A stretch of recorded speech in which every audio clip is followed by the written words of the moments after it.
What's up, people? Welcome back to Rebranding Safety. It is part 4, the penultimate episode of the Health and Wellbeing mini-series, and we are talking to sales warrior turned spiritual warrior. Let's jump into the intro and we could get into this podcast. The problem in safety isn't deviation, it's complexity. Health and safety has gone mad. Health and safety is trying to unpick having gone mad in the past. There's no one solution and one problem. The problem is that we are looking for one solution. Does the structure of the team allow them to flourish? Feel safe enough to be uncomfortable. The environment defines our behaviours. People aren't the problem, they're the solution. Rebranding Safety, crushing the stereotype. Brought to you by Risk. What's up, people? Welcome back to Rebranding Safety. If you don't know already, Rebranding Safety is the podcast and YouTube channel doing exactly what it says on the tin. We're here to challenge those over-the-top practices and challenge the perception of health and safety.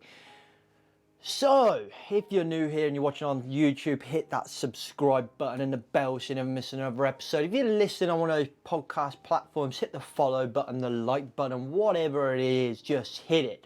This is the penultimate episode of our Health and Wellbeing mini-series. I've enjoyed it, and it's been really interesting for me because I haven't really been very healthy through this coronavirus lockdown, ironically. Coronavirus kind of just tipped me over the edge, and I think the sorting a new day job was a big starting point to the step. I get really emotionally invested in what I do, as probably most of us do. You know, we spend so much time in our workplaces, and it can really start to affect us beyond that workplace. You know, it's easy to say I just want that kind of job that I finish at 5 o'clock, and a lot of us do have those kind of jobs, and sometimes it's much harder to actually do that, to actually switch off.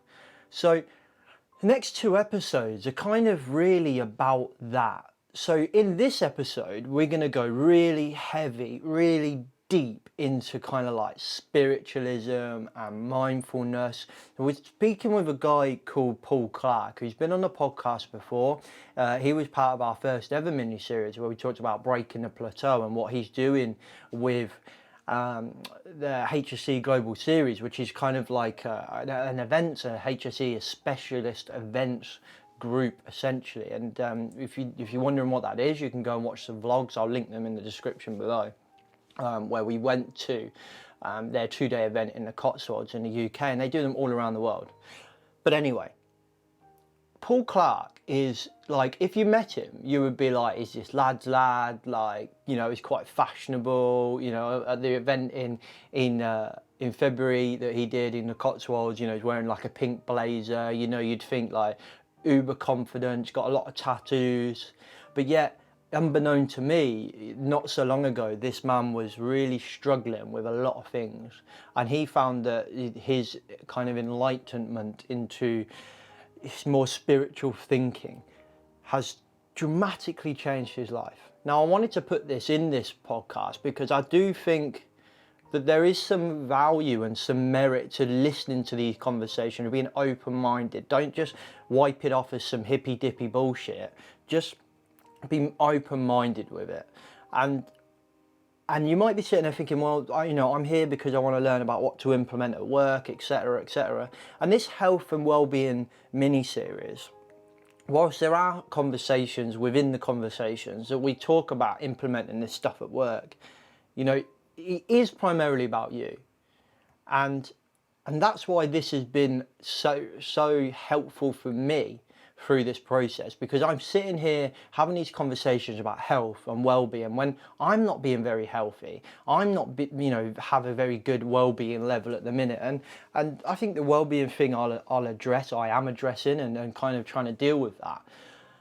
But the health thing, man, I have it so bad, and I have just I have been eating bad, I've been drinking too much, I've gained weight, I haven't been exercising. And the last couple of weeks since doing this Health and Wellbeing mini-series, it got me to a point where I felt really hypocritical, because I'm talking to you guys about health and well-being, and I wasn't doing any of the things that we were preaching in there. So I felt like a massive hypocrite. And I had this conversation with Paul, and it just I think it was really open-minded. It was really open-minded, and it was really eye-opening is the phrase I'm looking for. And I just like the way Paul kind of comes up this stuff, is to, you know, he's really, in a way, he's kind of open-minded himself, in that he knows that, you know, he's not going to listen to this and everyone's just going to jump off and start believing in the Buddha or start meditating every morning. And you know what, I've tried meditating a few times and I still struggle with it now, but I'm intrigued by it. I'm intrigued as to what it can bring. You know, there's so many really successful people out there who just seem so comfortable in themselves, and I think that's a massive thing we need to get to. If we're healthy and we're comfortable with ourselves, we can be in a position where we can be better business leaders, better health and safety professionals, better managers, better machine operators, better construction workers. Whatever we are, we can be better versions of that, but it has to start with us. If we're not in the right frame of mind, the work we do in the workplace, it's just crap. It doesn't work. And when we're managing people's health and safety, or we're making big risky business decisions, or even if we're making day-to-day operational risk-based decisions, these are big things. And if we're not in the right mindset, it's really dangerous. So to bring to my point is that whilst you might be sitting listening to this mini-series and being like, oh, he's kind of lost his tack, he's now talking about well-being because he jumped on the bandwagon, that's really fame for like, what's the word, that's really what's the word I'm looking for, people, come on, it's really popular at the moment. To a point, maybe I was influenced by that, but this podcast for me is more about my personal journey. Like the next mini-series that we've got coming up is around Safety 1 and Safety 2 and my personal journey of learning through that. And this is a health and wellbeing mini-series. This is my personal journey right now. I'm struggling with the same challenges that most of you are struggling with. I don't want to get on my bike at the moment. I don't want to run at the moment. I can't find time to meditate or do anything like that at the moment. I'm still skeptical about mindfulness, about meditating, about spiritualism and all that stuff. I'm intrigued by it, but I'm still skeptical. There's some things in this conversation with Paul that I'm just a bit like, what? And I can feel like the listeners going, oh no way mate, that's some hippy dippy shit right there. And that's the amazing thing about Paul, is that he gets that and he just addresses it, and he's just like, that's cool, but like, you know, this works for me. And I love that.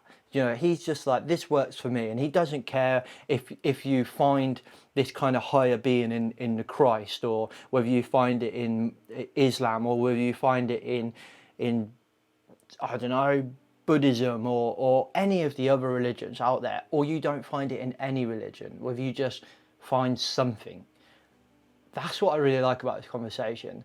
And this was kind of a pinnacle for me, as I'm not saying I started meditating the next day. You know, I'm recording this intro a couple of weeks after and I still haven't started meditating. I still do not believe in a higher being.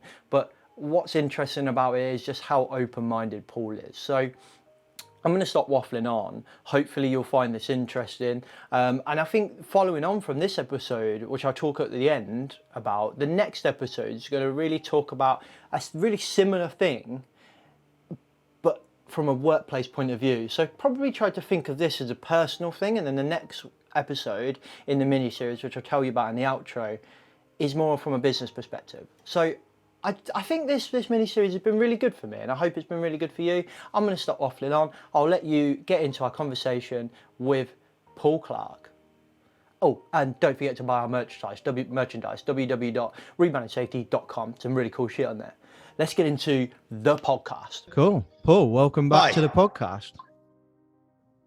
Thanks for having me back, James. I'm excited. It's good. I was just saying, complimenting you on your behemoth microphone. Yeah. It's a bit To be honest. inferior to mine. Oh, mate, I know that microphone. That's the first one I had. That's a good old eBay Cute, classic, isn't that is. is. It does the job. Yeah, it does, mate. We use that for ages. My little brother's got it now, but it's a cracking little mic for it. I think it cost, well, when I got it, it was like 25 quid. But a little USB mic, it's spot on. Yeah, it's good for what it is. Great. Oh, mate. Yeah, hard times budgeting at the moment, mate. Yeah. I get that. No, this is a Rode NT1, and it's not that expensive, really. I think it's shit, I can't remember now. I think it's just over 100 quid, and you get the mic, and I don't think you get a lead, but you get a mic, and you get this kind of shock stand thing. But yeah, if you're going to upgrade, mate, I would definitely go to Rode. They're very, very good quality for a reasonable price. Anyway, and to be fair, this windshield thing, I mean, it just makes it look bigger than what it is. The mic's really not that big, but it makes it look juicier. Anyway, last time you were on the podcast, you were more a sales warrior. Now you're more like a spiritual warrior, in a way. I suppose that's an oxymoron, really, to be a spiritual warrior, isn't it? I suppose. But anyway, for those that don't know, why don't you give an introduction into yourself? Anyone that's kind of been living under a rock in the health, safety, well-being world, give us an introduction to yourself. Absolutely, yeah. Well, who hasn't been living under a rock? Eh? I think we've all been in that place at some point. I think that's the purpose. That's the purpose, to get out, isn't it? It's to try and not live under that rock much longer in life, and trying to see everything for the beauty that it is. And it's been a hell of a journey. I mean, when we spoke last time, I've been in. Mainly, I'm a salesman by trade, and I've had the pleasure of working for some fantastic businesses in a sales role, and joined a group called GDS Group, actually, which I learned so much from. A fantastic company, great leadership, and but I'd say from my perspective, growing up, I was driven by the wrong behaviors. I think we all are a little bit. We're driven by this kind of need through capitalist consumerism to be sort of buyers and sellers, aren't we? And I think that suited me down to the ground. Was the more that I sold, the more I could take. And it created quite a deeply ingrained poor behavior in my principles and the way that I went around my life.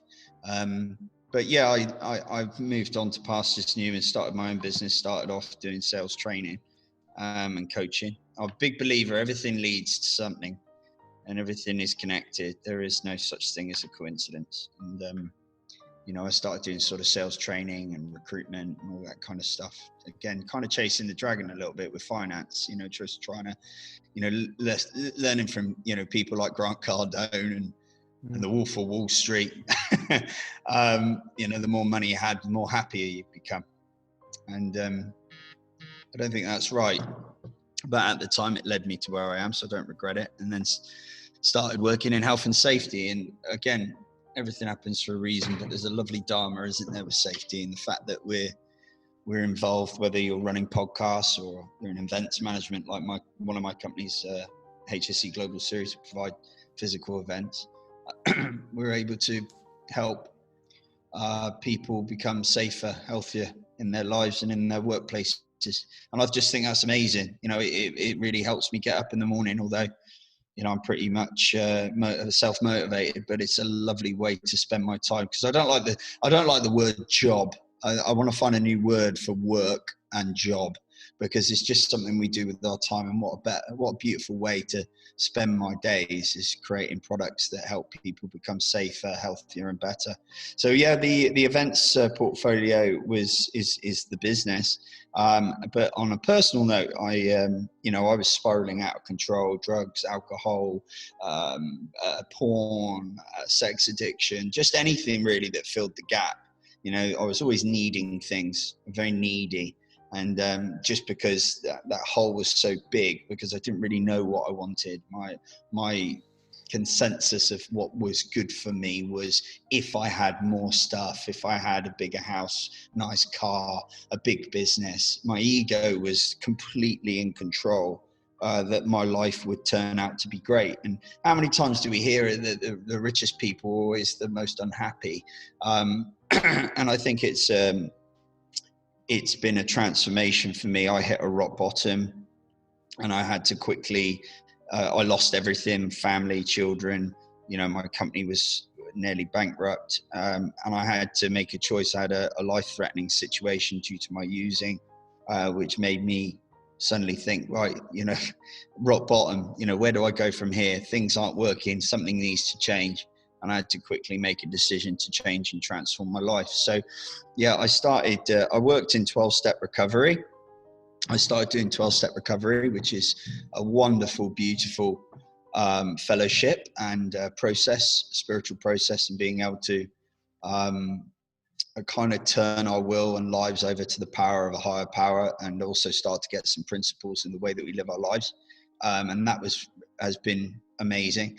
But then I started reading a lot of books, picking up a lot of literature, listening to some of the greatest sages of our time: Eckhart Tolle, Russel Brand, Deepak Chopra. I mean, there's loads to list, just a few there. But yeah, taking this literature, learning, constantly self-development, and that's helped me in my transformation to be able to understand deeper spiritual principles, which is the basis of my life now.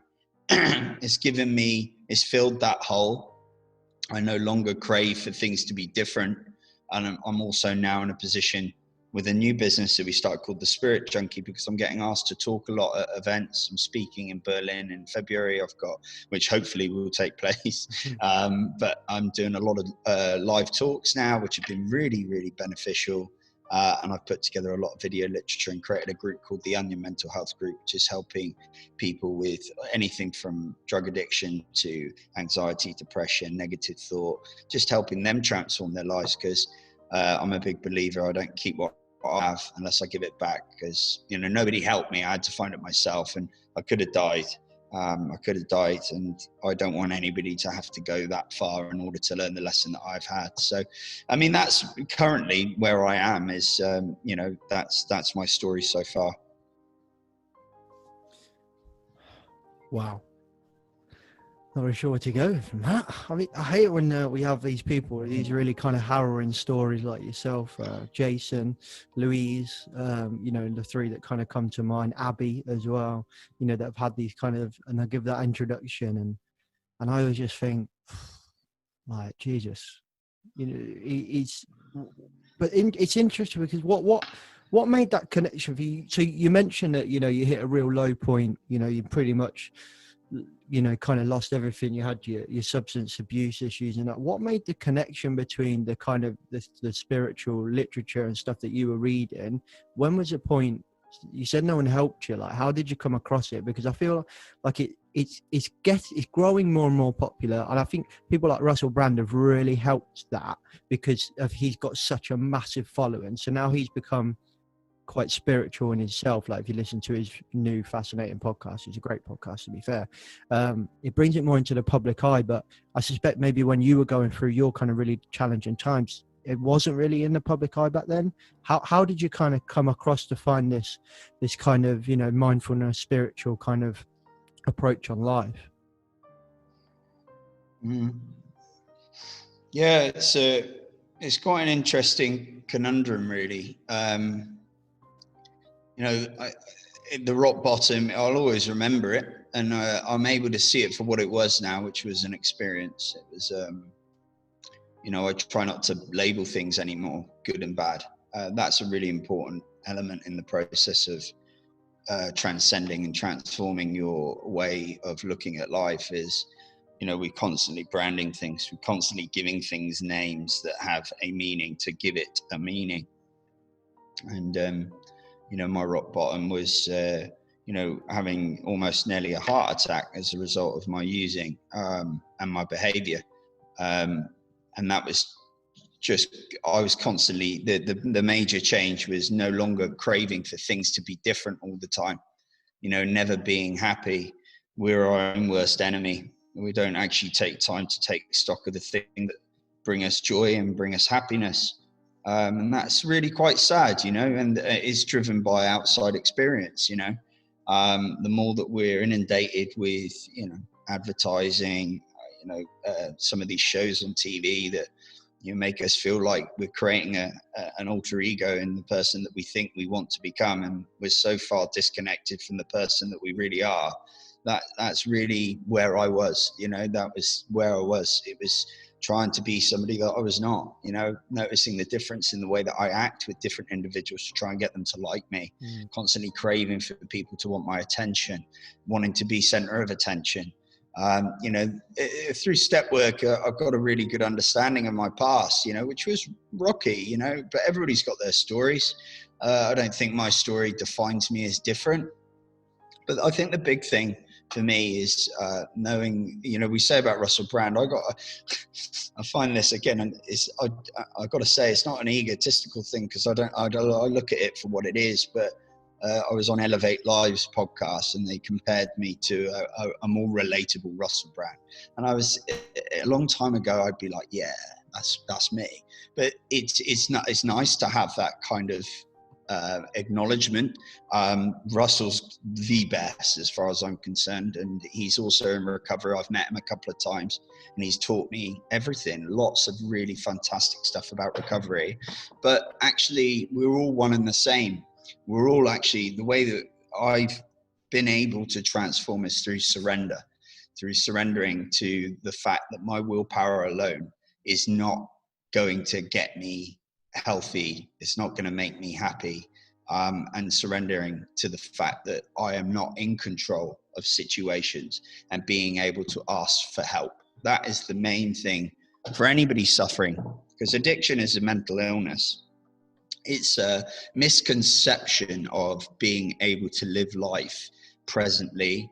And it's a misconception, or it's just something we do. You know, that's something addicts do because it brings them joy in the present moment when they're craving for things to be different.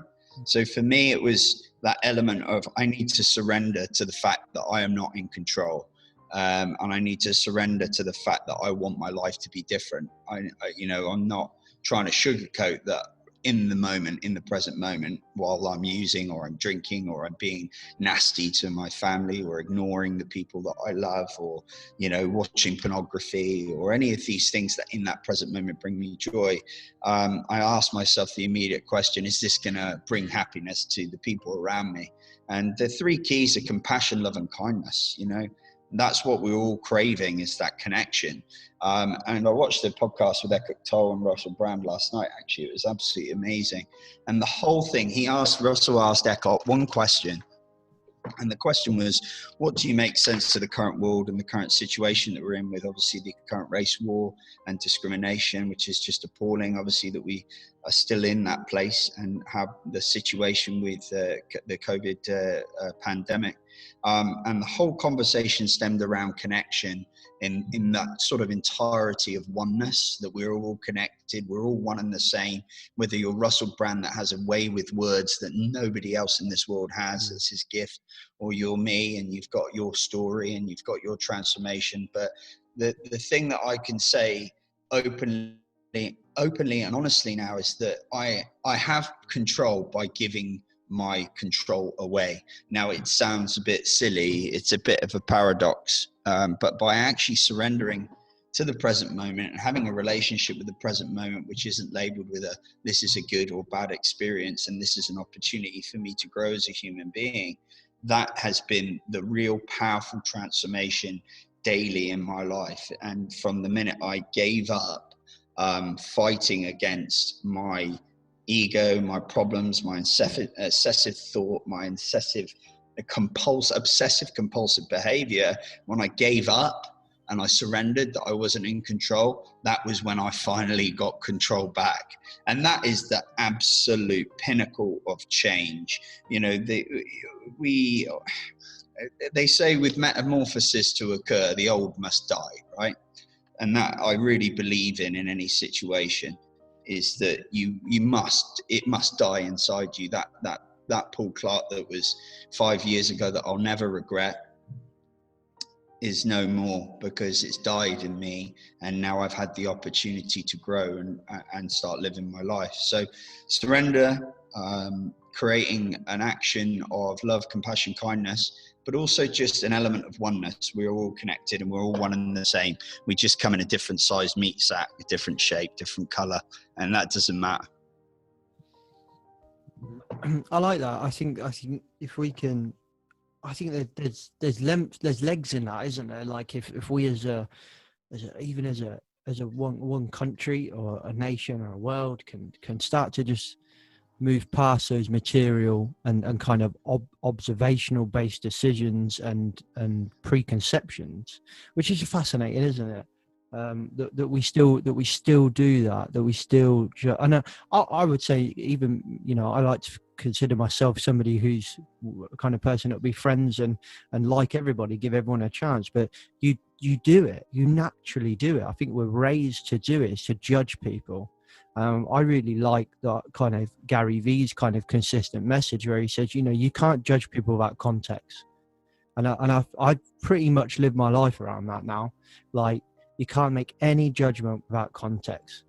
You know, you don't know why somebody's in that position, so don't kind of judge them. But it's fascinating that our world and our culture is built around that exact opposite.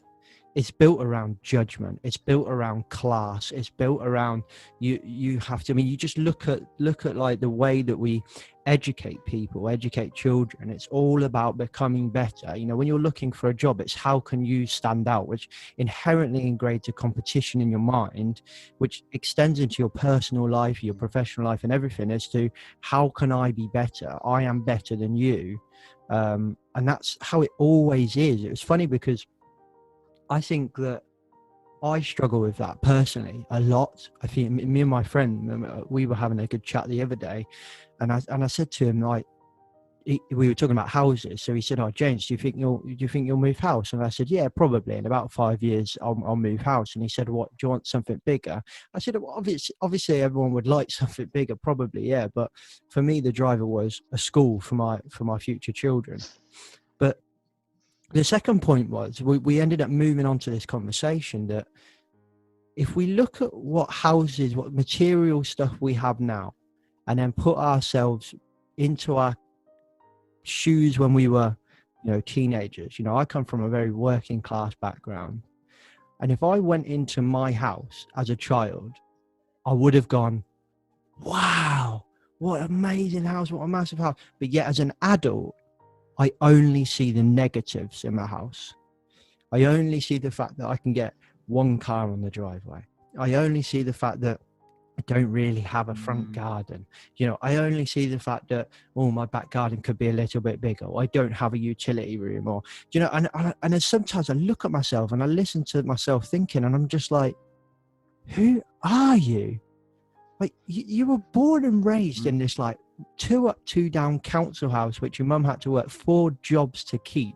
Do you know what I mean? And now you're looking at your own house that you own at the age of 29, and you're going, oh, it's not good enough.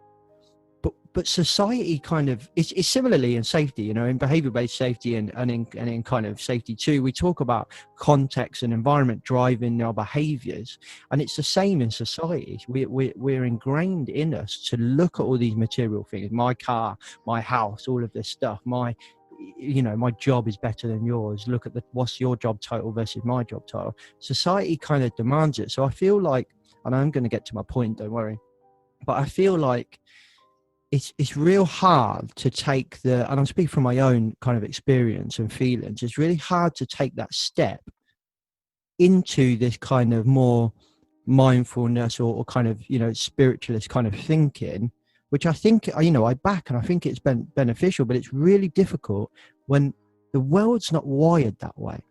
So, and I understand change comes slowly, but, you know, for the kind of general populace, I feel it's really difficult. There is that stigma around it still. I don't know what you think about that, or if you agree or disagree.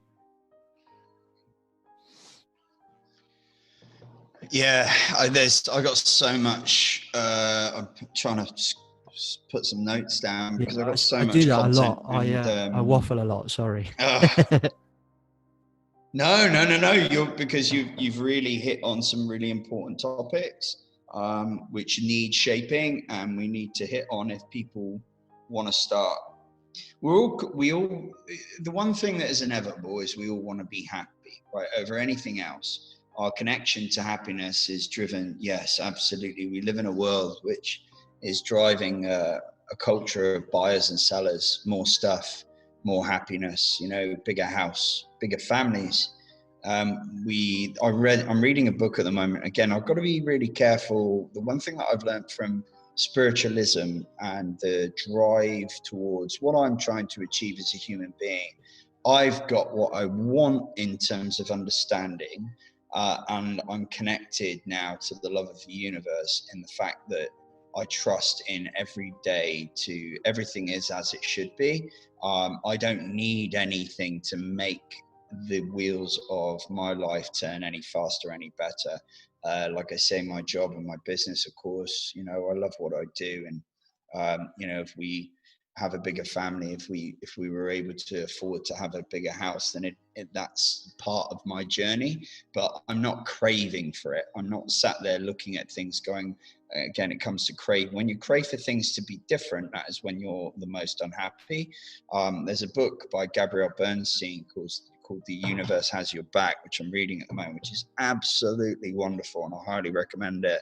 And it's about connecting into the present moment and connecting into the love of the universe, and then things just start to happen. We all face really hard times in life, but again, look, I've just done it myself. I'm not the finished article, because life is all about remembering who you are. It's not about learning step by step. It's actually about remembering. That's why when we start to get older, we start to actually bed into a much more amicable way of life and happiness. Things just start to happen. What I want to educate is for people to get there quickly. You mentioned about the education system. Yeah, I absolutely agree. Deepak Chopra, I learned this from him, that, you know, he just teaches his kids, as long as you're loving, kind and compassionate to others, you'll get exactly what you want out of life. There's something that's come from, it's the Tai Chi book. I can't remember the name of it off the Tao Tai Chi, I think it's called. I read it every morning, so I should know the name of the damn book. But it's when we commit and we admit that we have everything that we want already, we won't lose anything. Does that make sense? But when we're constantly saying we need this, we need that, when we don't get it, we are spiraling out of control. We're always looking at the things that we don't have, which we end up living our lives consistently unhappy. And it's a difficult transformation, because you're totally right.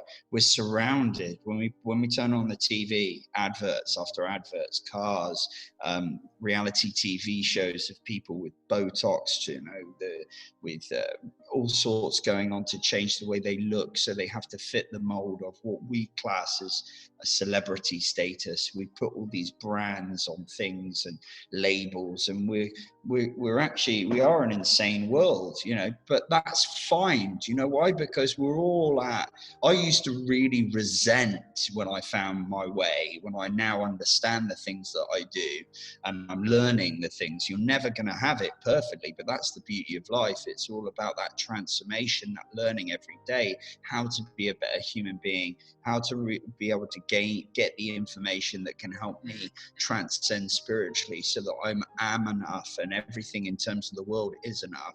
Instead of resenting the actions and everything and the experiences that are going on, you've got to remember that everybody is on their own journey, from Donald Trump to you know, world leaders, you know, to celebrities, to people that are just grassroots. No matter how much money you have, no matter what your status, you're still a human being. And that's the thing about the kind of, you know, we say about country differences. You know, have we got that right? Should we be segmented by country? Are we not one world? We've slowly created that separation from our race, from the color of our skin, from males to females. We all have specific, unique differences, but that doesn't mean that we have to isolate ourselves to being completely different, because we're not, and we're one and the same. So that kind of global fragmentation and miscommunication and that separation is a global problem. So where I'm enthusiastic about change is we are put into situations like the pandemic, and I said this on The Onion. I've publicly spoke about this, that of course I was fearful It created fear for my family, for my financial situation, for the businesses that I own. But actually there was an opportunity, and instead of me losing my shit over the situation and losing control and throwing my toys out of the pram, this isn't fair, or I should be having this, I had all this planned, I had a beautiful holiday plan. I accepted the present moment and the situation experience for what it was. I took it as a calling for us to see an opportunity for humanic growth. And that is, if you can do that in any situation, if you lose your job today, or you have a life-threatening situation, should you be living your life more effectively? Should you be giving up smoking? Should you be not doing as much training? You know, some people overtrain, they do too much on their bodies, they put their bodies under too much stress. Because again, our agenda, what's our agenda for wanting to train so much? What's the point in dieting yourself into the ground? Because we're trying to reach a status, okay, a conceptual status that's man-made, that's brought on from the world that we live in. The world is insane. It's as simple as that. But the only way it's going to change isn't by the people around us. We're never going to change the experiences around us. It's each individual's consciousness and awareness to be able to transform themselves, to be able to create a global shift in consciousness that we can then become better human beings. We've seen major benefits come out of this pandemic. You know, if we talk about the racial situation, I think it's, you know, there's a lot. I won't go into that because I've had a number of conversations with people about it. And I think we're at a transformative space. We've got an opportunity here. We've brought something to the surface. It's not going to happen overnight. You're talking about billions of people with different opinions, but it's a personal shift in consciousness. And if you shift that consciousness with your decision making based on love, compassion, kindness, and we can billionize that by individual, we will see a shift in this world that you will change this whole world forever. But you know, we can break down the country differences. It's a long game. We're infant in comparison to this universe. Infant. We might think it's a long time since the dinosaurs and the Big Bang, but actually it's really not in comparison to universal status. We are just a baby in a time capsule traveling around billions of miles an hour around a universe, and we're still figuring things out, and that is okay. But it starts with you as an individual. It starts with your principles, your beliefs. And if you want your life to change, ask yourself 3 questions. Number 1, am I willing to change? You know, generally, am I willing to change? Am I happy right now? And if you can turn around and say, I'm not happy. Why am I not happy? And then don't spiral off into, well, I haven't got this, I haven't got that, well, this happened to me, la, la, la, because it doesn't help. It's just fear-based. You know, we live by fear, which is driven through our economies, our societies, our cultures.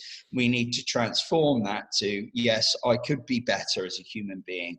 Number 2, are you absolutely willing to do anything in your power to change that?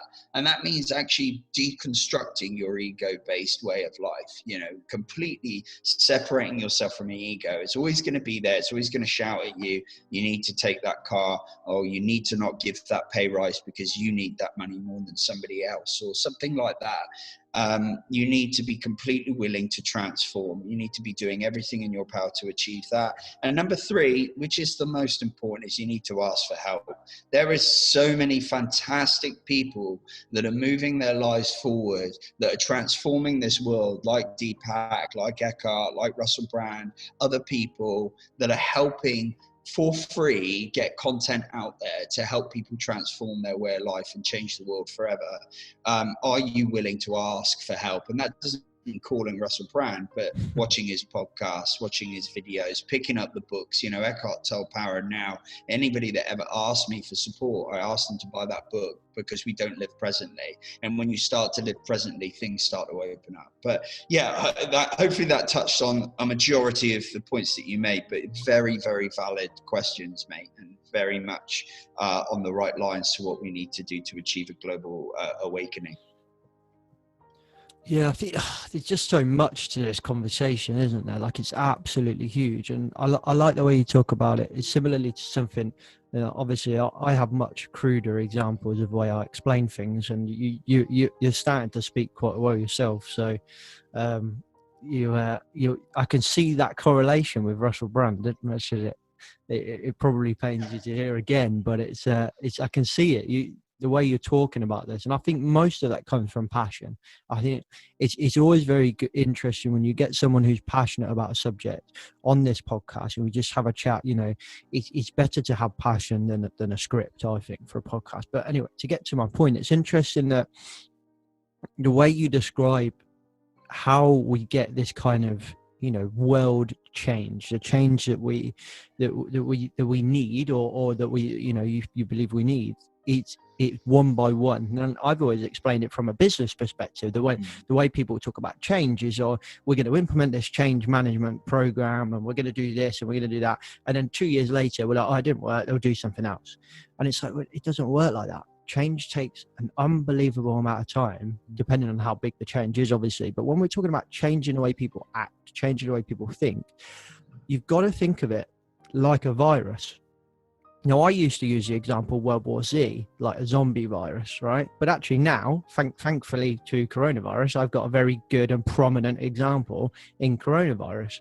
This change and spreads like a virus. It goes from one person to another person to another person.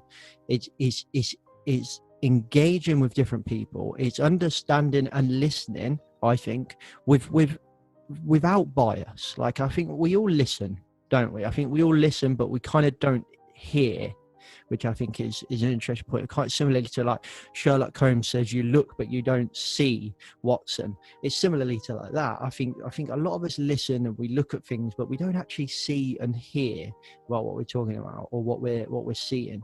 So for example, you're talking to someone, and health and safety is a prime example. The amount of times I've had a conversation around health and safety with a business leader, like, yes, we support health and safety, we love it. And they say, tell me more about it, James. So I tell them more. And I'm like, I can see you're listening, but you're not hearing what I'm saying. It's not going in.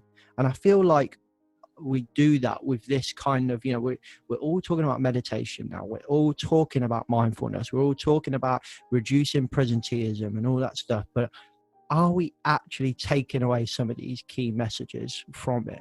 And I suppose that backs up your point that the way we actually implement this then is we just keep talking about it. We just carry on putting that message out there. Would you agree? Or do we need something bigger? Yeah.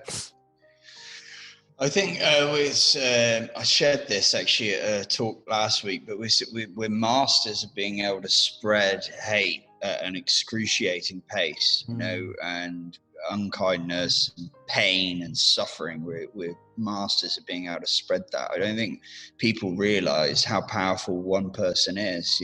Read this book that we're all gods and goddesses in embryo.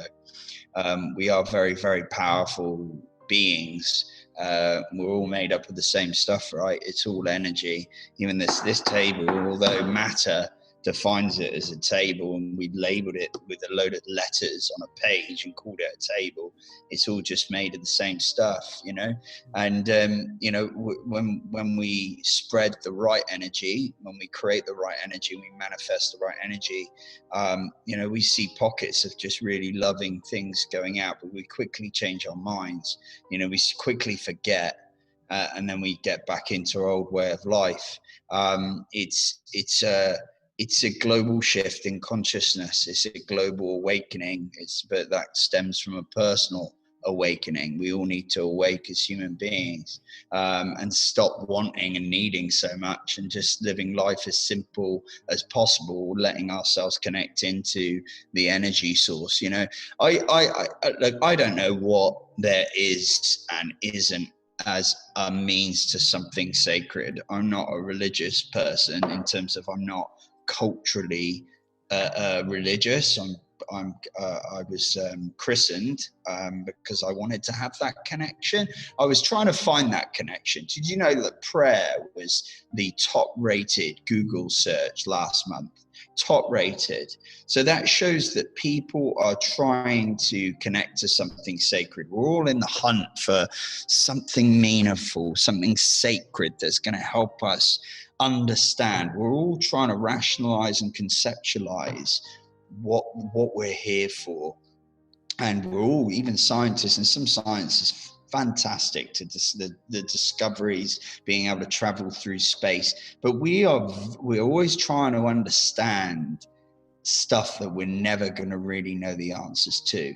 And that is the basis of spiritualism, is you only need to see the effects. And it's an absolute miracle I'm clean and sober, because I didn't know any other way of being able to live my life. I was chasing weekend by weekend the opportunity to go out and get pissed and to party, because in that present moment I'd be craving for things to be different. You know, we all do it. You know, when you've got a stag weekend coming up and you're sat behind your computer at work and you're like, I really don't want to be here. I want to be on this stag. I want to be having fun. I want to be having a good time. That is unfortunately the way that we've created our world. We've created these ways in which we have to enjoy ourselves, and we're seeking pleasures. It's all pleasures, you know, little bits of joy, when actually we have the power to be happy at all times. And these, you know, mindfulness is John Kabat-Zinn, amazing man, has packaged up, you know, the Eastern meditation practice. He's packaged it up, redesigned it in a way that the Western culture can understand. Basically what these Indian dudes have been talking about for 600 years, you know, which I think is amazing. We have an element of, it's all based around fear, right? We're so deeply connected to this, what we see through our very limited senses. You know, an insect sees everything in different colors, you know, violets, reds, you know, different colors, some with multiple vision. You know, I just find that's amazing. We don't understand what consciousness is like for an insect or a tree, which has, you know, the chemical and the bodily makeup of a living being. You know, it has everything in terms of consciousness to be able to grow. You know, we all have these things. When you talk to people like this, the ones that kind of, nobody's going to go, do you know what, Paul? I'm going to start meditating and I'm in my ass off in the mornings. There's no point doing that unless you truly want to seek out a way of living your life in a more truly rewarding way, right? If you're okay going out partying, living your life and everything in terms of the story that you have for the next 80 years or 30 years, 20 years, no matter whatever age you are and whatever time you're short-lived in this, what is a physically bound experience, if you're a spiritual person, then that's cool, man. Like, that is totally your call. And everybody has their right to live this journey as they want to. But we're soon going to find out, one way or the other, when we pass, is there really more to this? And I definitely want to make sure that my experience, I am in a position that I can experience it for what it is, because it is a short time. And whether I had no home, no business, nothing, I still have the ability to create and manifest anything I want to, but I have to be connected into that energy and into that power. And that's why meditation, mindfulness, any kind of deep underlying spiritual principle that can help you connect into that energy consciously is so powerful. Because when you're aligned with the powers of the energy of the universe, into, or what people call it universe, people call it God. If you're in the 12th step, we call it a higher power. It's an energy source in which we have the ability to create and transform the life that we need. We've created amazing things over the past 200 plus years, you know, incredible things. We've had amazing feats, and that has come from conscious, but also when we create the better things and the better movements in our world that really transform our world for the better, those are conscious decisions. When we create things that don't last, and nothing lasts forever, or things that are providing harm and suffering, those are unconscious decisions. So to reach consciousness instead of unconsciousness, it's the same with drugs and alcohol.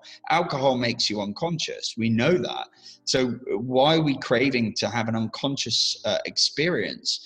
what is the benefit of that? Is to disconnect us from the real world. But the real world is an illusion as we see it anyway. It's not real. It's all, I heard it from a spiritual teacher, I forget his name now, but it was, life's all one big magic trick. We just don't realize that we're the magician. And I just find that really, really insightful. It makes me really ground myself in the fact that this is all just one big party trick, and we're all just here to have a wonderful time, a wonderful experience. You absolutely can have that. So why not use these tools? This will go in the ears of some and out the other. I've got a girl called Chloe Price who works with me now, has been doing coaching with me for quite some time through The Onion. And she has transformed her life completely. Her life is better. She messages me all the time telling how happy she is. She doesn't have anything necessarily going on any different to what she has before. And that's the difference. If you can be happy with exactly what you have now, comparison to exactly what you had a year ago, and be happy with what you've got, that's transformation in personal consciousness. And that is what we're getting at. And then what happens is things just start happening for you. Things start generally happening because you're not craving for it.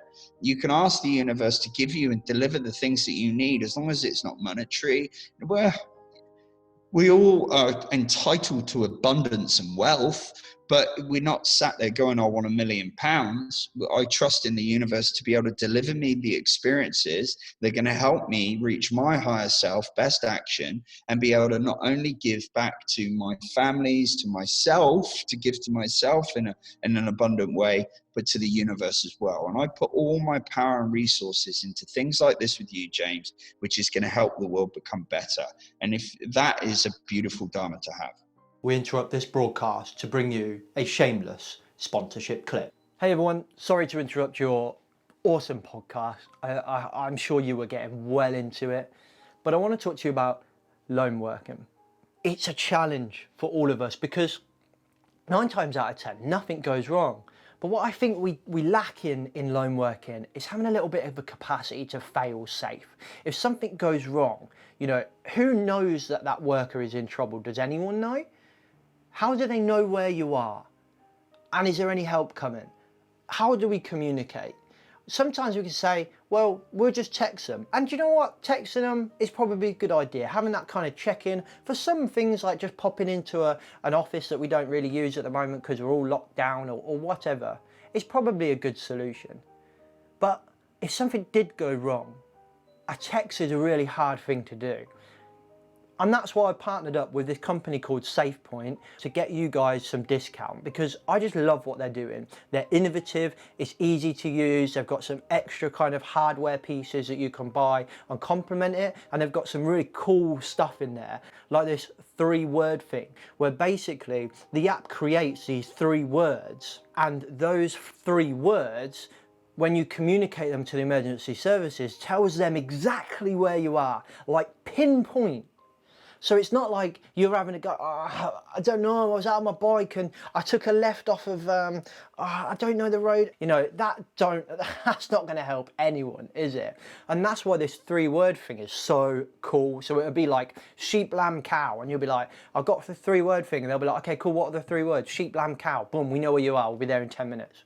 It's like, that is cool, man. And that's why we partnered up with them. So go check them out at safepointapp.com/rebranding safety. Use the code rebranding safety. If you sign up for the monthly plan, you get 10% off your first month. But if you sign up to the annual plan, you can get 10% off the entire year, off the entire first year, man, just from typing rebranding safety. And obviously, we get a little bit of a kickback so you can support your favorite podcast at the same time as nailing the risk of lone working. I'll let you get back into the podcast. It is beautiful, to be honest. But I'm intrigued at this point of control.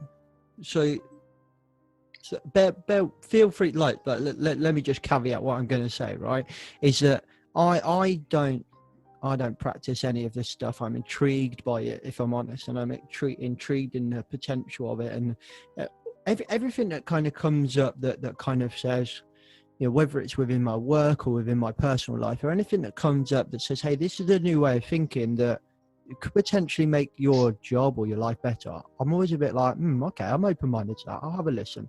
And that's why I'm asking this question.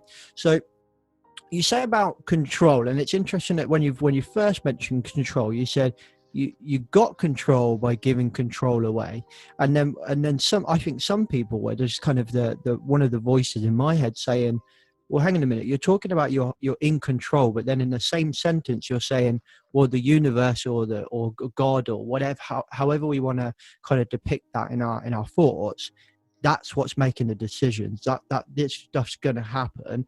It's it's us for us to just accept that and allow that to happen. Well, surely that is like we're not in control.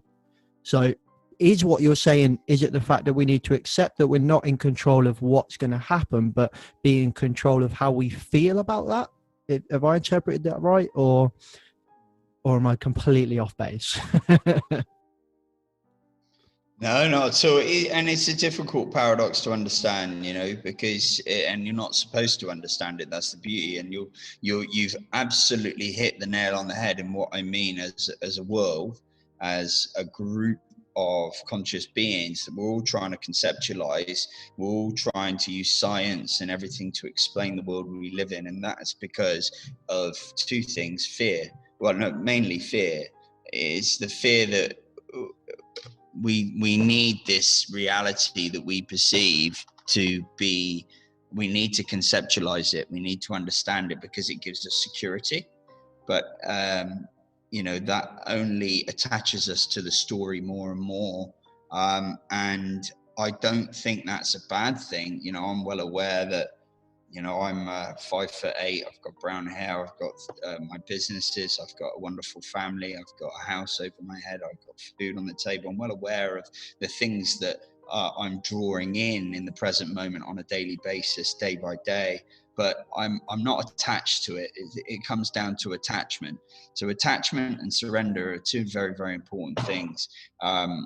Looking at and focusing on the things that I have with great detail only distract me from being consciously aware of the signs and the direction that the universe has given me. I'll give you an example. Again, I don't come across as the kind of person, certainly if you've met me 2 years ago and I was talking to myself about this stuff, I'd be like, what are you going on about? But 2 years ago, I was completely that person, in the fact that I was very skeptical I was intrigued. Okay. Yes, I was a drug addict and alcoholic. It wasn't aggressive. I wasn't a heroin addict or anything like that, but I used drugs and I used alcohol as a means to bring me the pleasures that I need to suffice and to ensure that I was getting something out of my life. And so, I can only explain it in the fact that surrender was giving up the attachment to everything and just letting everything kind of happen for me. Of course, you still need to get up in the morning. I still need to be in work because I am the creator of my experiences. For me, there are experiences that are completely outside of my control, that are created through, if we look at the reasoning behind the pandemic, a woman at a back, should we, again, this is going onto a completely different page, but there's the element of, should we be eating animals? Should we be eating other animals? Animals eat animals. There's that whole contradiction of whether we should be doing that. We're still unsure, and it's all an alleviation of experience, and it's an understanding of where we need to go with this life as we perceive it, and taking that consciously. When we look at an animal and we think to ourselves, should we be eating that animal? It's a question to be had.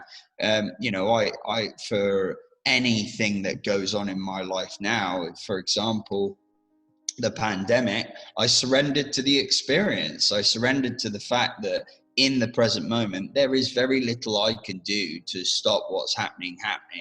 But what I can do is look for signs and look for the opportunity for humanic growth in myself. And that's the key to surrender. And the paradox is that If I fight it in the present moment, well, I need to be doing this. I need to navigate to this. What if this happens? What if I lose all my money? What if my business goes out? All what is, which create anxiety and depression and fear. And we that cloud of fear that if we were all living in this fear bubble across the world, and I'd say it's pretty segmented. You've got pockets of love and you've got a hell of a lot of fear. I'd probably say the world is more 70% fear than it is love. So how we get that shift towards away from fear in any experience that we go through is surrendering to the present moment. There's nothing to be fearful. The universe is as it should be, and I trust in the universe. So I've given up the attachment. I've given up the conscious need for developing and manifesting a fear-based scenario and a fear-based world for myself. And I've actually gone down the lines of I trust in the fact that everything will be okay.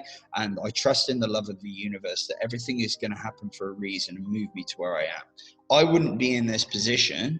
I wouldn't be a deeply spiritual, growing, awakening human being that is providing that is clean and sober, that has successful businesses, not monetary successful, but successful business in the fact that I'm able to help other people. I have a wonderful family. My children even say it to me day. My son says it to me a lot, and I used to get upset by it, but he say, I like you more now, Daddy, than I did to you know, when I was younger. Wow. And he's 8 years old. And that might be hard for people to hear, but he was right, because I was embedded in a world of everything. I was so attached to this life story, to everything that I see on TV, to what other people had I wanted, trying to chase all that car downstairs that I've got, these brand new trainers. All this stuff isn't real. It's not the important part. And if you can agree that that's the way that you want to live, then that's cool, man. I've got nothing, and I do not resent or judge. But if you really want to experience everything from the green grass to the beautiful sunshine, even when it rains, and not judging, living a life of complete non-judgment to experience around you and looking for opportunity to become a better human, then spiritual practices, meditation, mindfulness, all this stuff will help you along that way. And it's as simple as picking up the right book, or watching the right podcast, listen to the right podcast, or watching the right video that can just give you a different perception. And maybe that's the way that you go, and it will come to everybody when you need it. If you trust in the universe that you're going to be given the signs and the guidance that you need at the right time. And the other thing is, ask for it. How often do we actually, you know, sometimes we think we're stupid, but I call it prayer, but some people just speak openly to a power greater. And if you're in 12-step recovery, people will know what I'm talking about. Or if you're spiritual, like Gabrielle Bernstein, you know, we communicate to a power greater than us in the present moment consciously. And also when we pray as well, and we ask for signs. I'll give you an example. I found it very difficult early recovery, and I asked for a sign during meditation, and I ended up reaching out my hand because in my meditation suite, and there was a flannel on the floor, and I reached out my hand with my eyes closed, and I picked up the flannel, and the label read 100%. It was 100% polyester or whatever the fabric was. But I asked for this sign, and you can believe it or you can't believe it, but why not believe it? Why not believe it? What is it about us that stops us from breaking through the barriers of this physical, conceptual model of life into something more meaningful, more sacred, and something that generally is more powerful than we are? Because we think we're the power greater than us, but the power greater than us is the global universe. It's a global consciousness, and it's the universal connection, which is the unknown, which can give us the direction that we need to be better humans. I think it's in answer to your question that you kind of finished with is why not believe that was that was a sign or whatever. I think it's like so much. It all comes down to society. It all comes down to the environments that you're in. Whether we're talking about the kind of racial struggles that we've got right now, whether we're talking about the biological struggles with the virus, whether we're talking about economic, whatever. or this. I think it comes down to, how will I be perceived by my peers and colleagues and friends and family if I had that stuff? We are raised and ingrained to create a version of ourselves that fits the image that society demands. I think that we're surrounded by media and adverts and news that creates an image of, say, you know, for example, for English people, you know, we look at the last few years we've had, you know, we're threatened by foreigners, you know, coming over and stealing all our jobs. All of these conversations is, in my opinion, is around images and lines on a map that were decided when people used to carry fucking swords, for God's sake. It's all of this stuff is so archaic. And I think in answer to your question, I think that is what our problem is that we have this image of ourselves that we're not able to be open-minded to have a conversation, to just question. I'm not saying whether one way is right or one way is wrong. What I'm saying is we need the open-mindedness to be able to question if the way we currently are could be better. Not right or wrong, could be better. And I think it all stems down to, if I was to say, you know, I'd be 100% honest with you. If I was to say exactly what you just said, I sat in a room and I prayed to a higher being, and I reached out and got a flannel and it said 100%, and that to me was a sign. I 100% know that my friends and family would be like, what a load of shit. And that, I think, is what stops us. And I don't mean that in a derogative way. I don't mean that, you know, horrible to you. I'm just saying, I think that is how society is wired. We are not ready, I think, for this kind of thinking, this kind of talking, these kind of conversations where essentially we become vulnerable. Like we're talking about opening ourselves up completely to something completely out of our control, and then telling everybody that I've just made a life decision based on what I read on a flannel.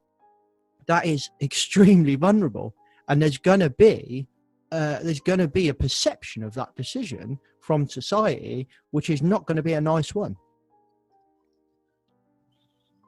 Yeah, I mean, bear in mind, you said about why not, right? And you said it straight back to me, in that people's immediate perception, when you say why not, I guarantee whoever's watching this, not out loud, but in their head, that inner roommate, that chattering would have went off, well, that's a load of shit. What a load of hippie crap that is. There's no way I can do that. So who's that's talking to you in there? Who's that's talking to you? I find that fascinating. I think it's, you know, I think it's the context. It's how we're raised. It's how if you were raised in a religious family, I think what you said probably wouldn't sound that crazy, but I wasn't. You know, my grandma was extremely religious. I was baptized, but, you know, I never practiced. I never went, and I never really had any appetite for it whatsoever. But if it was the other way around, let's say I was from an extremely religious kind of background, you might have said that and said, you know, it was a universe showing me. And I think if I was, say, Catholic, the only thing I would disagree with would probably be, it's not the universe, it's God. But if someone's not religious, which I think something crazy like 70% of the UK now is not religious, which is a huge number. And that was a long time ago. I saw something like that. But it was up in the 70s, I'm sure. That means that I think that most of us don't now believe in a higher power. So the fact whether the higher power is the universe, God, or whoever, the fact that you said you got that signal, that is what tells me, which ultimately is society. It's society that defines how we think, because we're trained, we're ingrained to think a certain way, walk a certain way, excuse my phone, be a certain way, look a certain way, you know, have a certain salary, have a certain job title. All of this stuff is depicted on us all the time. You know, think about, there's so much stuff that we do and we see on the telly every day that chips away at us, you know, and you have to make a decision whether you agree with it or not. But I mean, I remember being involved in this huge Facebook argument a few months ago, right, when Piers Morgan said that the caboose, you know, the thing that you put like a harness on, you put a baby in, you carry it on your front chest. Daniel Craig was walking around with them, and he said, what's wrong with Daniel Craig? He's become it's something like, he used the word hot, like queer or something like that. And obviously the world went nuts and started. And I was like, I never get involved in stuff like that. But I was like, hang on a minute, this is personal to me now because I'm having a baby and I've genuinely brought one of those caboose things and I can't wait to wear it. I can't wait. It's one of the things I'm looking forward to the most. And I was just like, what is your problem that you feel like you have to judge somebody and then use the term queer as a derogative term, which it shouldn't be in its own right, but you're offending so many people. And I think one of the problems is, Paul, to answer your question, is we can't disagree without being rude. We can't disagree without attacking somebody. You know, we've got it in safety now. Look at the conversations between safety 1 and safety 2. We can't have that conversation between, I'm trying to do something better by talking about safety 2 without absolutely slagging off safety 1 or vice versa. We can't talk about race or Black Lives Matters without thinking, oh, you're forgetting white lives now. We can't talk about, you know, being transgender without being offended and going, no, science says that you're wrong. Society doesn't let us have these conversations and let us be a bit more spiritual or open-minded. Anyway, that's like a little rant I've had in my head for a long time. So you release that box. But you're on the right lines, right? Because the thing that holds us back is our ego. That's what holds us back from true liberation, right? I'm not religious. Again, religion is a cult based.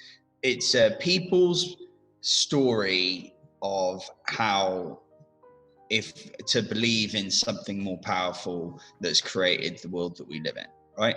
So, and everybody's is entitled to their own beliefs. In 12 steps, we have a higher power, and everybody's higher power in what they believe is different. I call it God. That's my choice. I believe in that because, again, I can only talk, and this is the basis of my talks that I do, that I am a walking, living, breathing, luckily, example of how my life has changed for the better. So you mentioned 70% of people that don't believe to 30% of the people that do, okay? And you wonder why our world is an absolute fucking mess, right? An absolute mess. What if the Dalai Lama run our country? How do you think our world would run? How do you think that country would run? You know, and if you look at people like Piers Morgan, he's got a huge ego. You look at the people, you know, and this is, I'm trying not to judge here, but I'm just, and there's nothing wrong. And your ego will always be there, but it's being able to shatter that ego and become the person that you've always meant to be. Now that's the 30% of people that perhaps believe in something greater. Let's not use the word God. Let's not use the word spiritual. Let's not use the word religion. But it's a matter of trust, and it's a matter of surrender to the fact that I know people in 12-step, mate, that don't believe in God at all. You know, my grand sponsor, complete non-believer, but he believes a power greater than him is the fellowship in NA and AA, that he has a connection to that group, and that group is built through love and kindness. You know, the minute you walk into a 12-step group, you've got people hugging you, clapping you, congratulating you, guiding you, picking up the phone to you, talking to you all the time to help you with day to day, not drugs and alcohol, day to day. When you feel like picking up, when you feel like you're having a bad day and you could end up using, that is a power greater than the person himself. A power greater than you is a community. The problem that we have is that 70% of the world is living its life by ego rather than living its life through a power greater than you. And that power can be love. It can be love and kindness and compassion. So it's that general, like I say, I keep saying, it's a conscious shift, a global awakening in the fact that there is something more powerful at work, and that can be whatever you want it to be. You have the complete due diligence to create a power greater than you, which is not you on your own, your beliefs. You know, I'm not forcing my beliefs on anyone. I'm just trying to, there are probably out of that 70%, I'd say probably a large number of that are people that are generally unhappy, that are scared, that are fearful, that are suffering with anxiety, suffering with depression. All this stuff is going up. Why is it going up? Because we are not changing. We are not transforming our lives into things. Why, if this stuff has changed my life and given me my life back and I'm generally happy, why wouldn't people want that? I don't understand why, but that's probably because that little thing inside of you is going, no way, this is absolute rubbish. I'm staying stuck to this story. And the louder this gets in your head, if somebody walked, this is the thing about that inner chattering, that inner roommate, right? I coach people on this all the time. It's getting that separation from the ego, which is the hardest thing to notice, but being aware of it. If you, when I mentioned a lot of this stuff in your head's going, what a load of bollocks, what a load of umbo jumbo, I'm not religious, I'm not spiritual, reinforcing the security of what you see and do through these very limited senses as a human being in this short-lived time that you've got on this planet. If you're going to let that control you for the rest of your life, you are not going to know where you're going to end up. Now, I'd rather trust in the power greater than me, which is giving me my life back, rather than trust in the ego, which was slowly killing me. It was making me unhappy. I was never had enough. I always wanted more. I always wanted a new everything. So I surrendered to something more meaningful, which has given me my life back. And I'm a testament to that being the case. And yes, shit things happen, or what we define as shit or bad or good. But I look at that experience, good and bad. Even in the good times, I evaluate, where is my opportunity? What is the sign I'm being shown here in the present moment for me to move forward and stay on the path that was given to me at birth, and to awaken consciously? Now, if you want to believe that, then that's your call. If you don't want to believe that, then that's fine. But we're all certainly going to get to a time in our lives where we're going to hit a rock bottom, or something traumatic is going to happen that was completely out of our control. And because we're not consciously aware of the situation and how we're feeling, we're going to end up losing complete control, because we realize that we were not enough in terms of our ego and living our lives based on me and me alone and my beliefs. These are not beliefs. This is my way of life. It's not a belief. It's not, I don't need to be justified by God coming down right now, shaking my hand and going, do you know what, Paul, you're completely right. I don't need to be justified by somebody else as a Christian on this podcast going, Paul, you're absolutely right. I know through experience that what I've done in terms of changing and transforming my life has given me something that I never had before. And if you want to live life differently, some people won't. They're happy. I know lots of people that are going to do it their way. That's cool. But if we want a conscious shift in the way we live our lives, the way this world works, the way we come together, if we want to live by kindness, compassion, who wouldn't want that? Who wouldn't want that? If we want, these killings to keep happening, people to keep stabbing people, for people to keep racially discriminating people because of the pigment of their skin, if that's something we're going to continue to have, then that's not out of my control. But if people generally want to start transform, 20 computers is stronger than one computer on its own. And that's my point, is that we need to, number one, admit we have a problem. Number two, ask ourselves, do we generally want to change? And three, ask for help. And that's by reaching out to people like myself, like Russell, like Eckhart, and the Dalai Lama, these people that generally are happy and helping this world transform.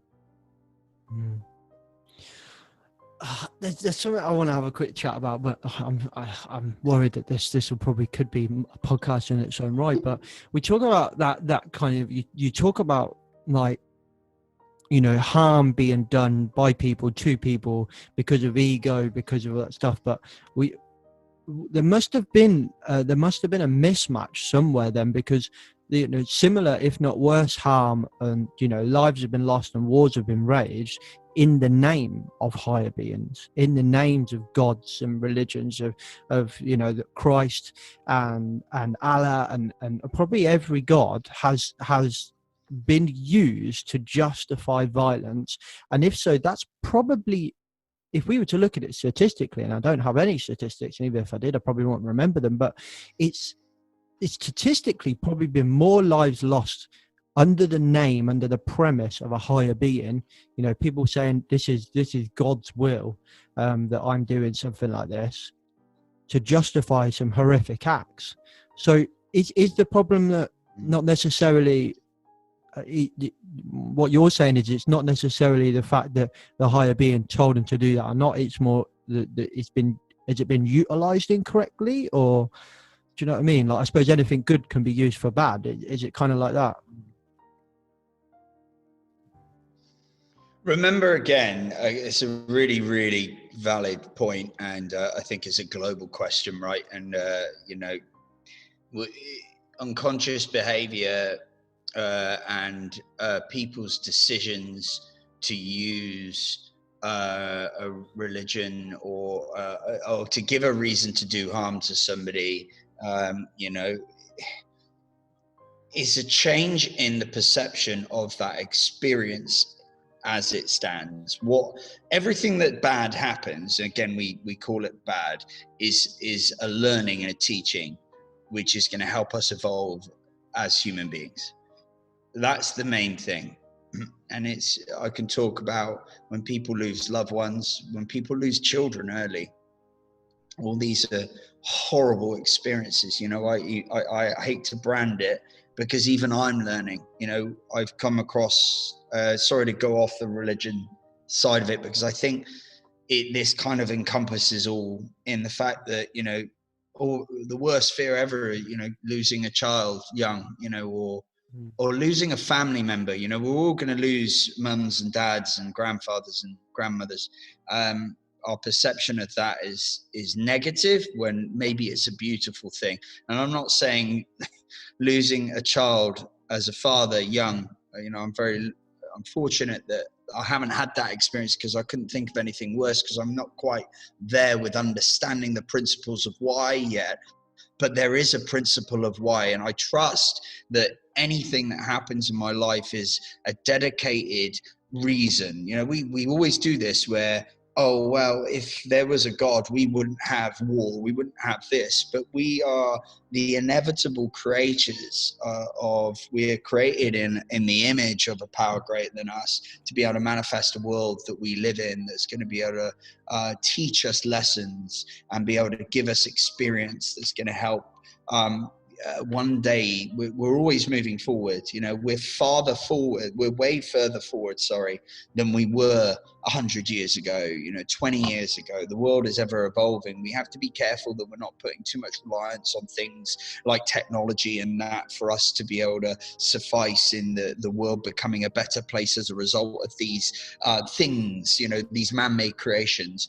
Are we coming further away from that connection of why we're really here as human beings, for to be one, to be connected to one another, to enjoy each other's experiences together, to live a life, a humble life, an enjoyable life that can teach us things? It's all experience. Now, these things that are going on are creating a separation. But again, for metamorphosis to occur, the old must die. We have to have an experience in order to proceed to the greater good. We all have to have these things that go on in order for us to find our way in life, to be able to create better experiences, to find our way in the future. If it was all just given to us on a plate, if it was all just perfect, we wouldn't know what good was. We wouldn't have up without down. We wouldn't have bad without good. We wouldn't have these things that we justify and label and we name in terms of how we feel emotionally if we didn't have one and the other. It's the yin and yang, okay? But the religion side of it is, it's difficult. I can't speak for different religions and their perceptions of what they should be acting out and doing, but I do look at it as a teaching, as a learning, as an experience, as an opportunity that we need to find our way. But the one thing I will say is that if you retaliate with fear, you're only going to spread fear. If you retaliate with a negative, if somebody goes and I got bullied when I was at school, and I learnt how to deal with my problems as a youngster with my fists. And as I got older, all that created for me was harm and unhappiness. And actually, the way that we can deal with these things is through love, is with compassion. It's not to be dealt with in the negative, because negativity will breed negativity. There is a huge... we're talking thousands and thousands of years of evolving, James. This isn't going to happen overnight. And this is the other thing about the ego, is that we are part of a much bigger, wider picture.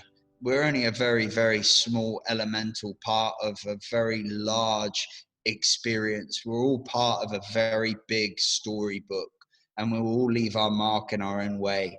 And those marks might be extremely negative, but lead to better things, to better growth in our pharmaceutical aid, through our connection in religion, our connection to our higher power. I can't speak, again, I have to be really clear. I am not religious. I do not have a cultural belief in that. I pick up a book like the Bible and I believe in that story that was written. It's not like God came down and written that book, and again, the Christians and Catholics may disagree with me because they have their own belief. I only have a belief based on my experience, not based on what I've learned from others. The things that I've learned from gurus and sages like Russell and like Eckhart have only strengthened my ability to be able to be better in life. And that isn't a religion. That is just the way I go about my experience in this lifetime, that I want to open more doors and be connected into the energy that encompasses all and be one with everybody else. And that only brings about loving, kind, compassionate acts. And that is completely separate from religion, in the fact that some religions will perceive that as their backbone of their future. And the way that religion goes and their beliefs. But I can't speak on how people act as individuals based on their beliefs. But I can tell you that if it's done with compassion, kindness, and care, then we shouldn't have any issues at all. But we can't change the world in a day. We can only incentivize the right information, the right literature that's going to help people get there quicker. And enjoy yourself doing it. Yeah, that's the beauty of it. I'll word this again. I can only speak based on my experience and my belief. I don't know what that entity looks like, but I can tell you now that, am I on the right path? 100%. I am, because I know that I've never been happier.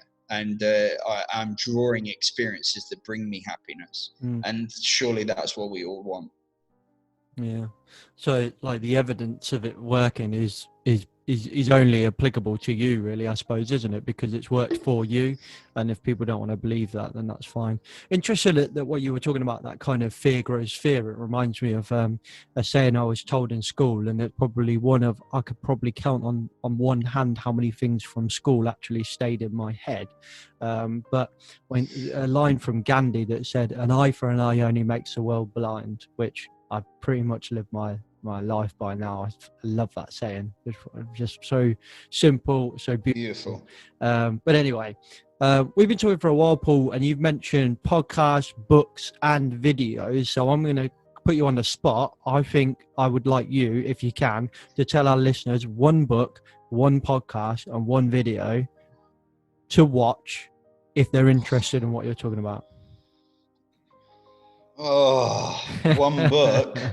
I mean, I'll I'll go a book a month. It really depends where you are. Again, a part of the spirit junkie is to be able to give people the tools to be able to find this stuff for themselves. Remember, you have to do the work. It won't be given to you on a plate. You need to investigate this stuff. So if you're, if you've got problems with addiction, the fellowships of Anonymous are just incredible. And the 12-step recovery program will absolutely change your world. And it does work. Millions of people are free from addiction, alcoholism, drug addiction, because of the 12-step recovery program. So if you want to get away and you want to change your life and you want to stop drinking, you want to start doing drugs or any type of addiction, there's all sorts, from pornography, sex, the Anonymous and 12-step program is the absolute go-to. And if you want to read a book on 12-step recovery, Russel Brand's recovery book is fantastic. That's what sent me on that was the stepping stone of my journey. They'll give you 2 really good books for present-minded awareness and understanding conscious awareness.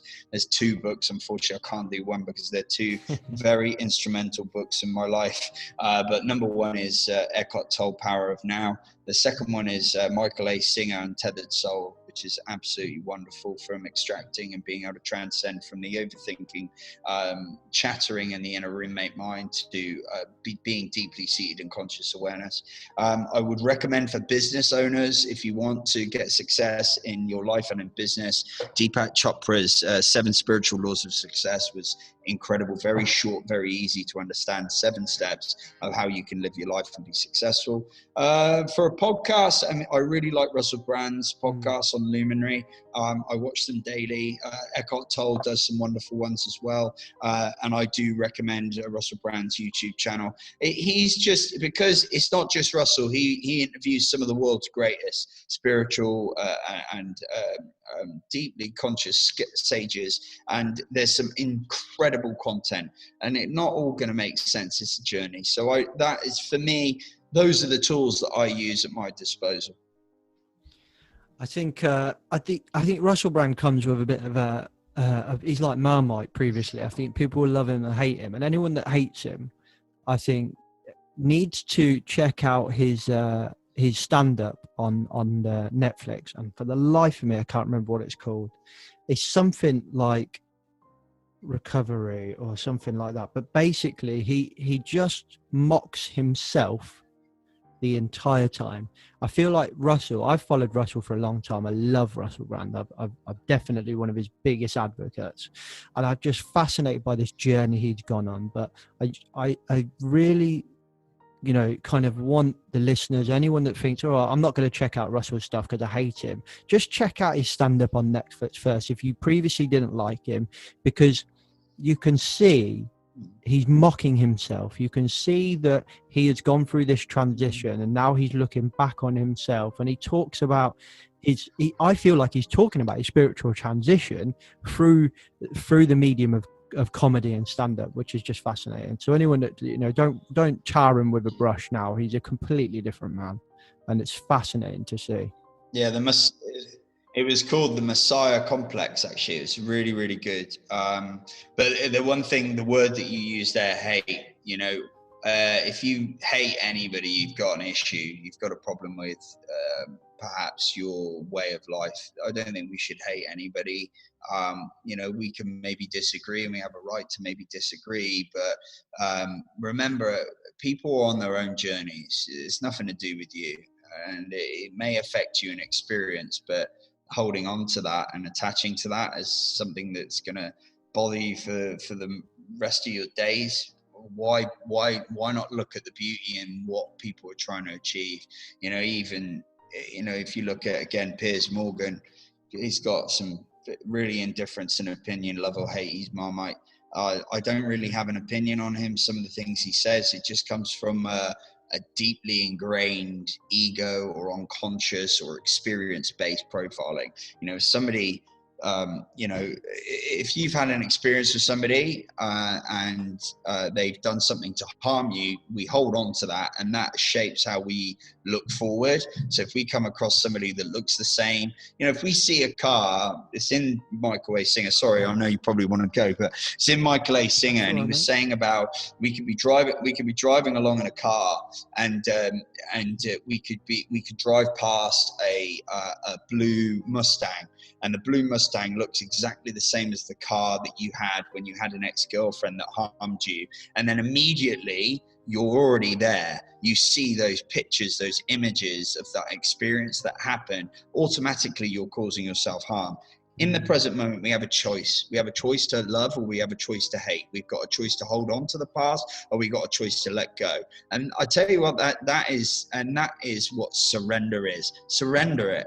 Right, it was what it was. There's nothing that's going to change. I've learned from it because I am where I am today. I'm not in that relationship anymore, and I'm in a position where I can learn from it and I can move forward.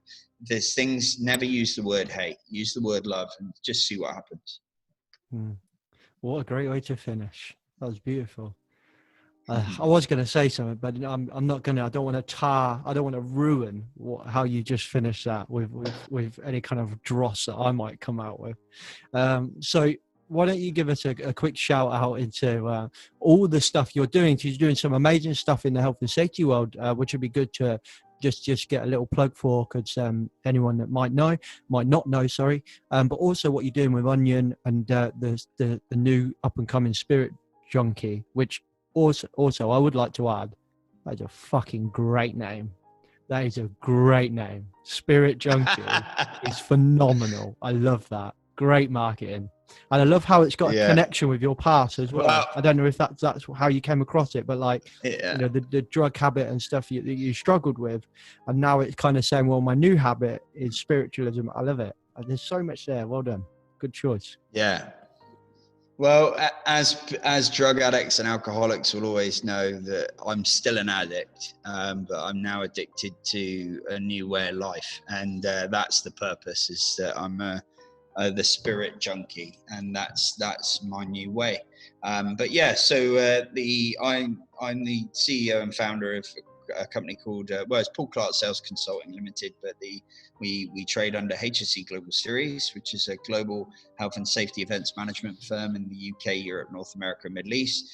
We provide senior leadership gatherings for key decision makers all over the world, from major brands and organizations.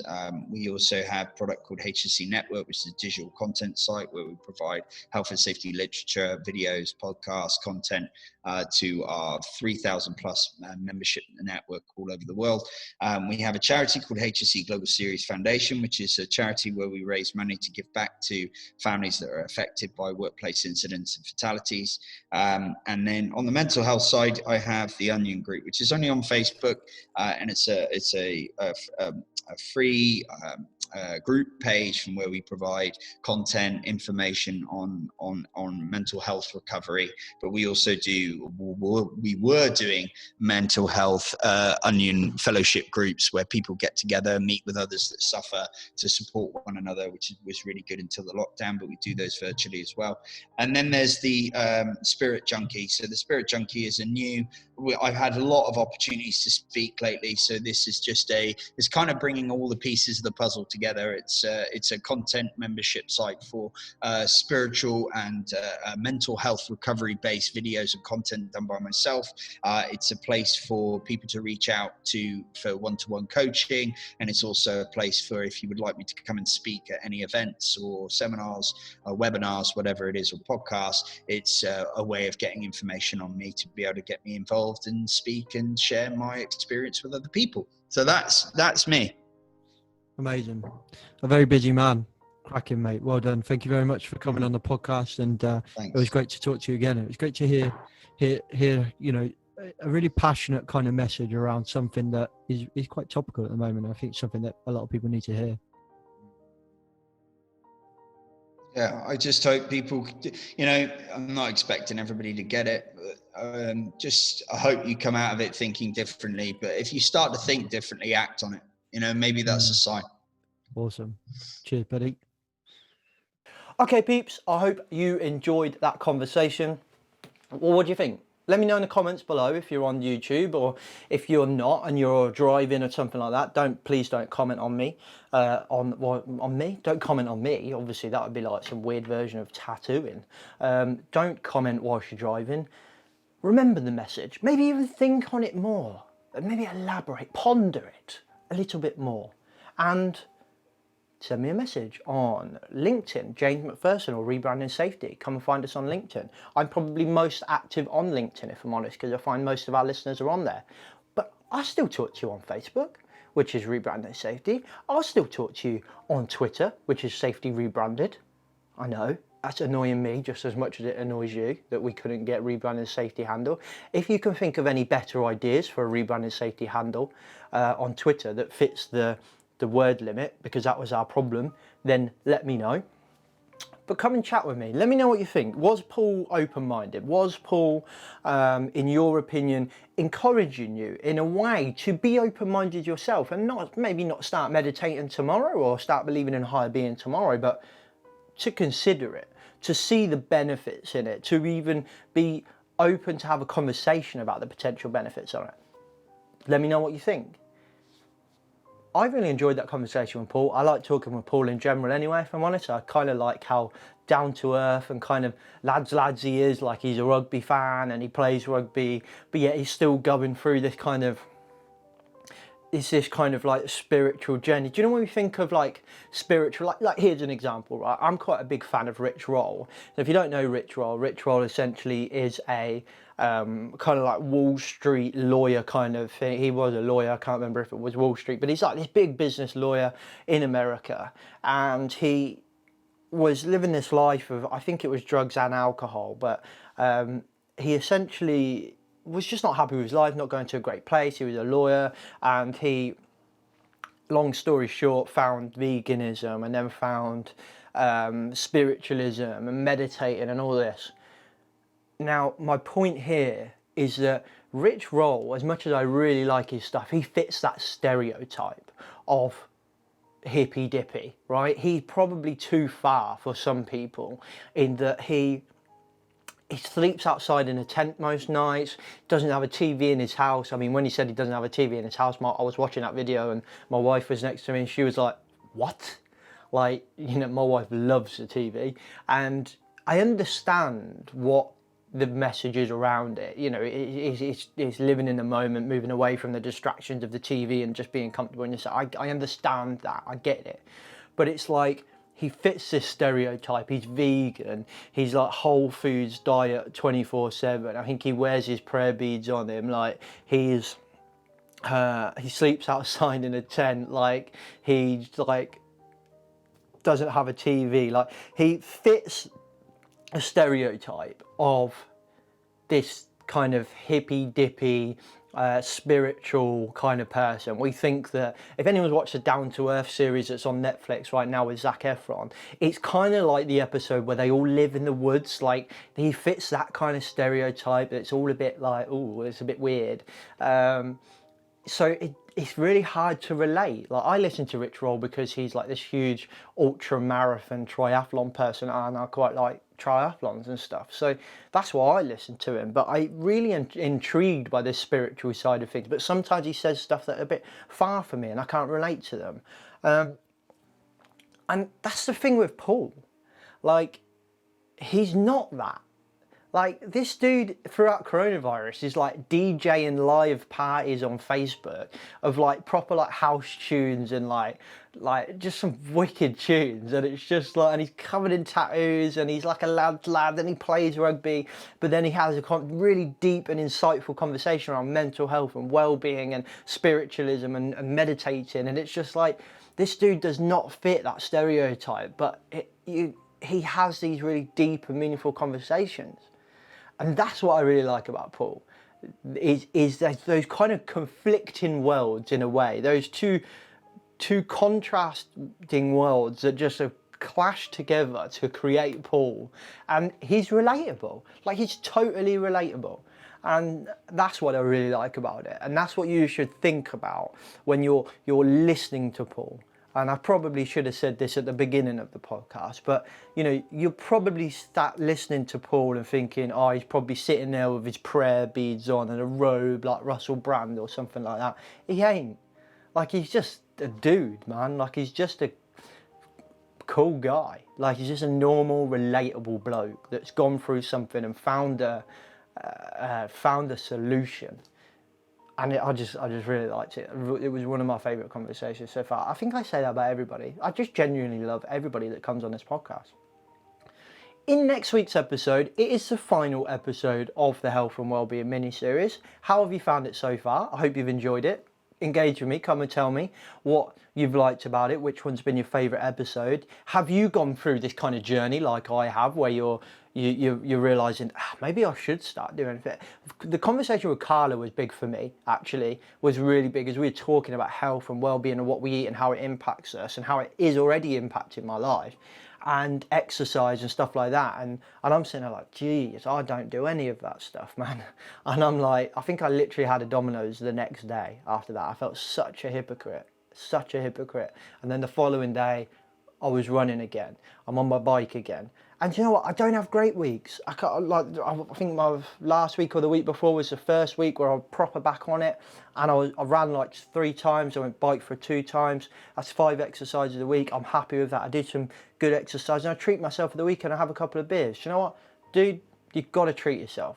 Like, you've got to take this in baby steps. If you start tomorrow and be like, oh, I'm going to be vegan. I'm going to start preaching to the Buddha. And I'm going to run triathlons. And I'm practically going to become Rich Roll or Russel Brand. It ain't going to work. Like, this stuff comes in baby steps, man. So take your time. Think about that episode a long time ago where we talked to, oh my God, what's his name? Ex-Marine turned psychotherapist. Oh, I should know this. I talk to him all the time. His name's just completely left my brain. Anyway, he talks about marginal gains, yeah? Like, them little wins. I didn't have a pizza today. I didn't have a takeaway today. I went for a 10-minute run today. I went for a 2-minute run today. I moved today, yeah? I had more water than what I normally do today. I ate less crap today. Whatever it is, if you have 5 Snickers a day, today I only had 4 Snickers. That's a marginal gain. That's a win. You've got to celebrate those wins. And don't feel so guilty when you treat yourself, because this stuff is a journey. Yeah, stop focusing on a destination. It's a journey. So let me know. Are you on the journey? Where are you on the journey? Have you not started? Are you not going to start? I just want to talk to you, peeps, because I think conversations are the best way for us to learn. So there's something that you know that I want to know. So let's converse, people. Anyway, the next episode is the last episode, and it's going to be good because it wasn't planned as being in this mini-series. This was meant to be the last episode, but I had this conversation with Tanya, and it was all about meaningful work, like creating meaningful employment. And I thought, this really fits, and this would end that mini-series quite well. We're talking about creating a business where it means something to us. Like she says, we always think about sending people home from work the way they came to work. But why can't we send people home better than how they came to work? And she talked a lot about Pat Mangione, and she talked a lot about Southwest Airlines. And I mean, even herself, she admits that basically she's just regurgitated everything from Pat Mangione. She absolutely loves the guy. And I can see why. Like, I've been checking him out since I spoke to her. So next week's going to be a great chat all about meaningful employment. And I feel like we can take everything we've learned around the technology in health when we spoke to Consta. We can take our kind of creating authentic relationships when we've spoken to Michelle. We can take our focus on health and our in-depth knowledge. Excuse me, I've got a mega itchy nose. Oh. And our in-depth knowledge of diets when we spoke to Carla. And our eye-opening conversation with Paul Clark around well-being and spiritualism and mental health. And take that into this conversation with Tanya, where we talk about creating a meaningful employment. And hopefully you feel the same as I do, in that we've created ourselves a little health and well-being toolbox to actually create some meaningful employment. So that's next week's episode. I'll catch you next week, people. Thanks for listening. Don't forget to buy us. My nose is so itchy. Don't forget to go and buy our merchandise. You can go check it out. A customer messaged me the other day and said that really nice quality. They brought a sweatshirt and a t-shirt. Really nice quality, really comfortable, and really good to wash as well, which was some really handy feedback. I didn't know that. So really good to wash, apparently. That's some feedback I've received. So go check them out. Buy yourself a sweatshirt and a t-shirt. They're my favourite. The mugs are pretty cool as well, man. Do you know what? The tote bags are cool as well. Working on a new product for us all as well. But go check that out. Buy something and help us out. Help me feed the baby that's on the way to this household. Go to www.rebrandingsafety.com. and you will be able to get yourself some friggin' awesome merch. I'll catch you next week in the podcast. Don't forget to hit all the buttons that do us some good stuff. And if you think of anyone that could benefit from listening to this episode, hit share as well, because that really helps us. Listen to it on Apple, give us a rating and a review. We would absolutely love that. We really appreciate all the reviews we get. So thank you very much for everyone who's done that so far. I'll catch you next week, people. Safe.